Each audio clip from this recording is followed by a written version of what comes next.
Shkues, jemi rikthyer në studio, do të flasim për platformën Përshëndetin Mentor. Në studio kemi drejtoreshin e organizatës Qendra për Shëndet Global, Zonjën Shkurt Vajgora. Mirë se ke ardhur. Faleminderit shumë për ftesën. Faleminderit për kohën. Besoj që gjithmonë këto platforma Përshëndetin Mentor janë të mirëseardhura për gjithë, edhe duket që ka një, po e them kështu, është më lehtë se të më shku te psikologë se më herët se është ky debat, po që me këto platforma po e bën edhe më të lehtë qasjen për të psikologu. Tregom më së pari për platformën, po edhe për projektin në përgjithësi. Okej, nëse mundem para se me shku direkt te platforma, kisha tregu historikun që shkena mbritur deri këtu. Për shkak që ka nis prej pandemisë, në Covid 2019, po në mars të vitit 2020, që atëherë kur ndodhi dhe krejt mbyllja, u hap linja ndihmës së parë psikologjike prej Ministrisë së Shëndetësisë në bashkëpunim me Departamentin e Psikologjisë në Universitetin e Prishtinës. Edhe aty janë lajmëruar jashtëzakonisht shumë psikologë vullnetarë që më ofru shërbimin përmes telefonit. Po prej kërkesave të larta dhe prej bisedave me qytetarët e kena kuptuar që fakti që janë krejt në shtëpi nuk kanë qenë të lirshëm me fol në telefon, jashtë dashur me ik në jashtë shtëpisë ose dikon tjetër. Dhomës dhomë, a? Edhe ajo po. Për çat arsye ka lind tani ideja që më ofru të njëjtin shërbim, po përmes bisedave. Kështu që aty ka filluar me u kriju webfaqja shëndetimendor.org dhe kena punu studentat e masterit me kriju material psikoedukativ dhe me ofru këtë shërbim. Prej 2020-s, do me thonë, veç ka fillu të u zhvillu, e tash jemi prap në një fazë rilancimit me një projekt nga KCSF, edhe jena të ofru shërbimin për qytetarë ngjashëm ashtu online. Mirë, çka ka ndryshim prej erës kalume, kur e përmendet që ka qenë ndoshta kohë pandemi, rrethana ndryshe, po që besoj që platforma është rregulluar më shumë, apo jo, që ka qenë atëherë? Po sigurisht, tash kanë kaluar afër 6 vite prej asaj kohe dhe është update, është përditësu vazhdimisht faqja, si me materiale, ashtu dhe me gjana të reja. Qytetarët janë vedisu ma shumë që e përmendet edhe jo për nevojën me fol me psikologun, kështu që platforma ofron po këta. Ne kemi vullnetarë të cilët ofrojnë shërbimin nga mërkurja deri të diellën, po gjatë kohës që vullnetarët nuk janë aty, ne kemi AI bot, me të cilin e kemi trajnu edhe mundësh me fol me të në kohën që nuk janë vullnetarët psikolog aty.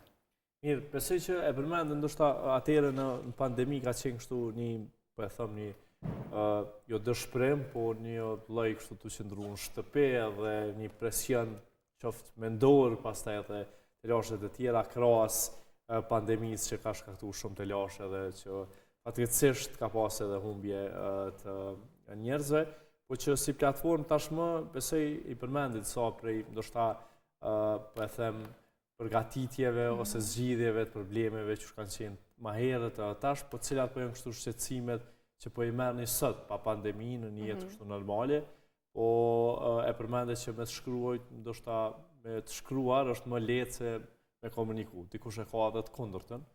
I mundsohet edhe ajo? Përmes telefonit tash nuk jemi, për shkak që është po që shumë po na shkruajnë edhe kur po janë në qytet ose diçka dhe po e kanë çat nevojën me fol me një psikolog.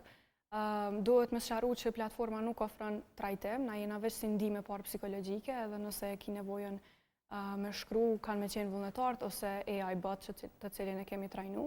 Po sa i përket shqetësimeve që kanë ndryshuar që në kohën e pandemisë, vërtet krejt materiale që i kena publiku kanë qenë të llojit çfarë është, si me menaxhu, çfarë po ndodh me situatën në Kosovë dhe në botë. E tash jemi fokusuar në 3 gjëra që janë depresioni, stresi dhe ankthi.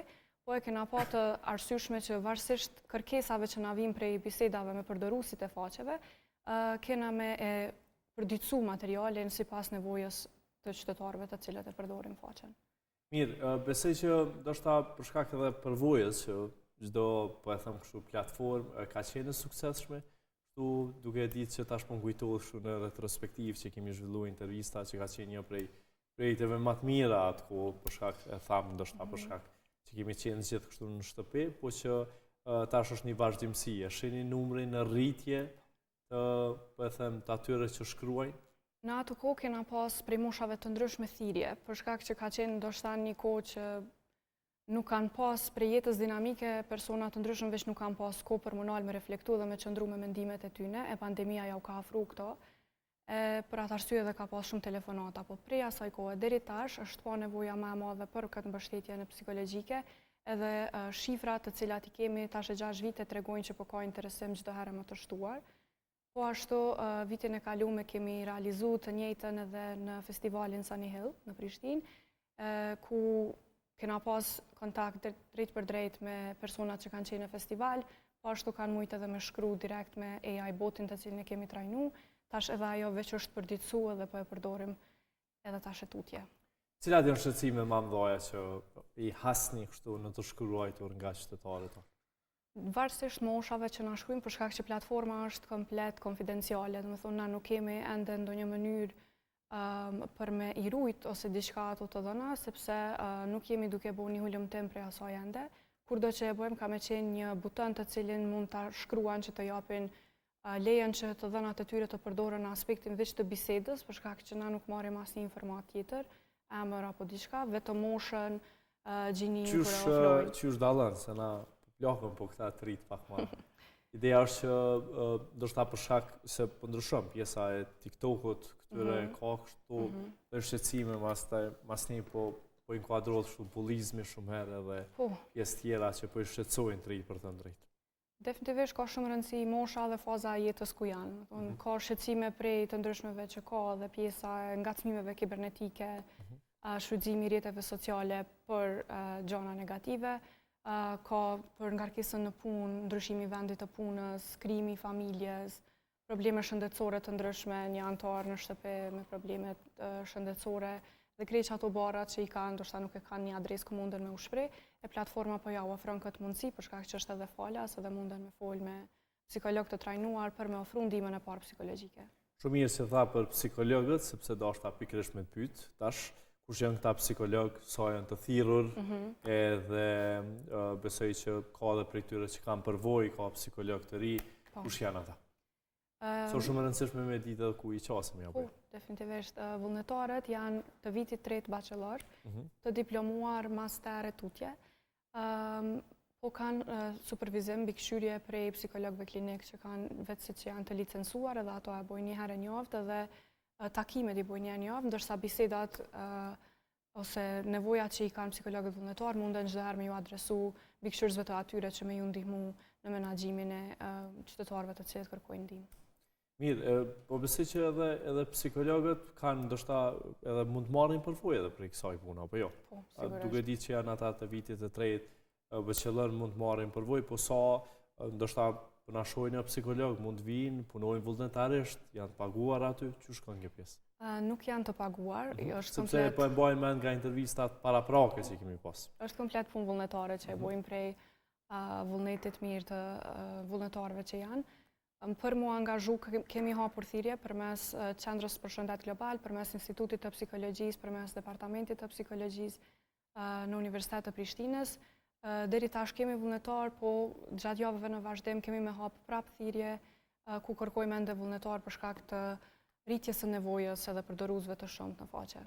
Tash me ta bëni një pyetje kështu shumë të sinqert, shkurt, sa ju shqetësojnë këto, ndoshta edhe si profesioniste, ju jeni thirrur për me i zgjidh, kështu po e them, këto raste, po duke ditë që gjenerata problematika, çdo gjenerat ka problematikat e veta, normalisht, po që me të vërtet ka të lashe, ka probleme. I vreni këto, i hasni pak më shumë, ka përmisime, ka si e sheh kështu, si profesioniste e kësaj pune.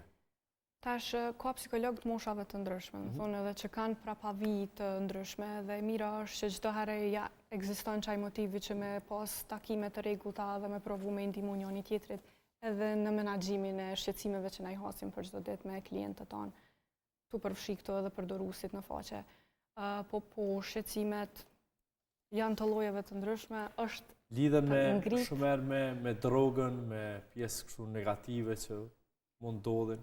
Ka dhe për përdorues të ndryshëm, po është një ndër shqetësime, domethënë nuk është që është e vetmja, pra po them ka lloje të ndryshme të shqetësimeve që na paraqiten, edhe me kalimin e kohës, me përvojë edhe me ndihmën e mbikëqyrësve që i kemi, ato menaxhojnë në mënyrën më të mirë të mundshme. Sa e përmend edhe shtetin, sa ju ka përkrahur shtetin këtë iniciativë dhe ministria në këtë rast në zgjerim të projektit, pasi që e përmendën ndoshta kish më qenë mirë që po e them ka psikolog të motivohen ndoshta edhe ndryshe që të bëhet edhe për ta diçka, që të kenë vullnet më shumë me armë punu. Po, na jena duke tentu, po shpresojmë që me formimin e të gjitha gjonave shtetërore kena me mujtë edhe me marrë mbështetjen e Ministrisë së Shëndetësisë, po dhe ministrive të tjera respektive që munden me na përkra në këtë iniciative dhe me bo ma të qëndrueshme si veprimtari. Sa mbrohet identiteti atyre që ju shkruajnë? E di që keni pjesë të etikës së punës tuaj, po që është shumë e rëndësishme për gjithë ata që po na shohin. Është komplet anonime, konfidenciale, te na nuk vjen asnjë informacion, më thonë na e shohim vetë si kombinimi numrave dhe shkronjave, nuk ka emër, nuk ka asgjë tjetër, përveç informatave që vetë përdoruesit zgjedhin me na ofru. Sa është e rëndësishme që qytetarë kështu me i tregu ndjenjat e tyre qysh njihen, pasi që me të vërtetë ka pas përpara kështu po e them dyshime për me shku te psikologu, gjë që tham në fillim të emisionit.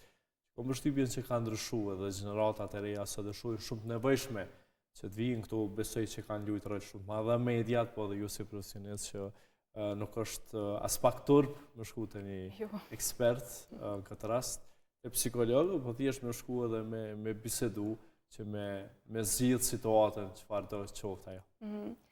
E vërtet, stigma që rrethon shëndetin mendor është ende e qëndrueshme fatkeqësisht, po përshuam që po ka një përmirësim duke përfshi këto gjeneratat e reja që i përmendet, që në punën tonë të përditshme vazhdimisht shprehin interesim edhe shkojnë te psikologu edhe tregojnë shumë vlerëshëm që shkojnë për shkak që nuk do të me pa shëndetin mendor si diçka luks apo diçka ndryshe, ngjashëm si për trup që shkojnë te mjeku i përgjithshëm, ashtu duhet edhe për mendjen edhe për shqetësimet që i kena në jetën e përditshme. Mirë, qysh planifikon me shku projekti në zgjerim, mendoni që ndoshta edhe me përkrahjen e shtetit, çka keni kërkuar realisht për shtetit, se këto që mos t'ju mbesin bërç? Na po kërkojmë që me mujt me pas një mbështetje të vazhdueshme, që me pas qëndrueshmëri. Sigurisht që ka jashtëzakonisht shumë shpenzime dhe vullnetarët relativisht shpejt munden me u shpenzu me kalimin e kohës, e për mos me mri deri aty që me pas edhe ata motivimin tutje me vazhdu, me pas fonde ma të mëdha që me mujt me mbajt gjallë krejt këtë punë që po bëhet tash sa vite. Keni pas premtime? Ju kanë premtu? Ende jo, po shpresojna që në të ardhmen kena me mrime me i objektivizu ma shumë gjona. Edhe marr me ju përkrah.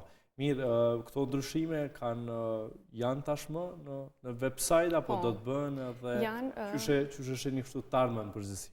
Faqen e kemi lansu zyrtarisht javën e kalume, thirret shëndetimendor.org dhe momentin që veç në Google edhe e shkruan, të shfaqet faqja ku mundesh me i pa materiale të shumta, mundesh me pa që mundesh me bisedu me vullnetarët, me bisedu me AI botin, edhe në të ardhmen kena me shtu ende materiale, ngjashëm edhe disa instrumental muzikë, si lloj meditime e tjera që me ju ndihmu edhe në proces, në prapavime i pas ashtu. Mirë, shpresojmë shumë që kur ta realizojmë intervistën tjetër me pas përkraje shumë të madhe, edhe për institucioneve tona, apo edhe për organizatave pse jo ndërkombëtare që janë në Kosovë. Unë falenderoj shumë për kontributin tënd. Faleminderit edhe juve për ftesën. Faleminderit shumë, ishte kënaqësi. Të nderuar shikues, tashmë është koha që ta shohim një material të kolegut ton Ahmet Maholli që ka të bëjë me mbështetjen e grave në përpunimin e pemëve dhe të perimeve. Për më shumë detaje shohim materialin në vazhdim.